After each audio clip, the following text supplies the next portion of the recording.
These 7 things are not in any order of importance. They're not fully developed. They're just 7 things to get you to think about what you're thinking about and think about slowing down, becoming aware, stopping and smelling the roses. Okay. Be still and know that I am God. Be still and know that I am God. Psalm 46:10. This is the ultimate invitation to stop striving. It's not just about stillness in body, but in mind, heart, and spirit. Many people stop doing physical activity, but their minds keep running at 1,000 miles per minute. And God is known not in the rush, but in the pause. So if you're not pausing, you're probably having some difficulty hearing God. Second, consider the lilies. Consider how the wildflowers grow. They do not labor or spin, yet I tell you, not even Solomon in all his splendor was dressed like one of these. Luke 12:27. Jesus is saying, slow down, quit working so hard, look around, pay attention to creation, see how it operates. God is whispering through the beauty we often overlook when we're too busy. Yes, produce fruit, produce beautiful flowers, produce things of use, of course, but do so from your connection with Jesus. Number 3, he leads me beside quiet waters. He refreshes my soul. Psalm 23, 2 and 3. God doesn't drag us around. God doesn't force us to do things. Often our language is that God is forcing us and demanding us and making us do things, and we have no choice in the matter. That is absolutely incorrect. God leads us. Yes. God calls us. Yes. God tells us some things to do. Yes. He leads us gently. He restores us. The path to restoration is not hurried. Our soul, our refreshment comes slowly often, but it's there. Refreshment doesn't come in chaos, okay? Unless you stop down and sense that refreshment. Refreshment comes in slowing down and following Jesus one step at a time. And God leads us beside quiet waters in the middle of the valley of the shadow of death. Number 4 is we're supposed to watch our life closely. Be very careful then how you live, not as unwise, but as wise, making the most of every opportunity. That's from Ephesians 5. The Greek word for careful means precision or exactness. It implies awareness, intentionality, and strategy. Living wisely requires slowing down enough to actually notice what you're doing and why you're doing what you're doing. When we stop and we realign ourselves with Jesus, we're being wise and we're going to get a lot further than we ever thought we could.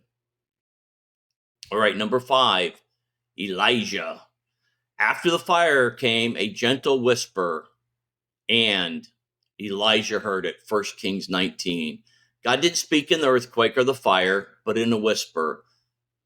That whisper is only heard when we slow down, quiet down, and tune in. Many of us are paying attention to the storm of life or the fiery message of the daily news and never hearing his whisper. We never turn down the static to hear the sound of the Lord. Slow down, quiet the space around you, and quiet your mind, and you will hear his voice because he is speaking. Number 6, consider the path. Ponder the path you're on.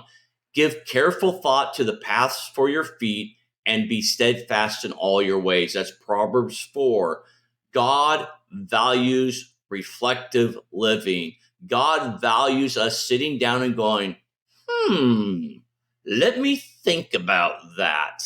That was my voice for a wise man.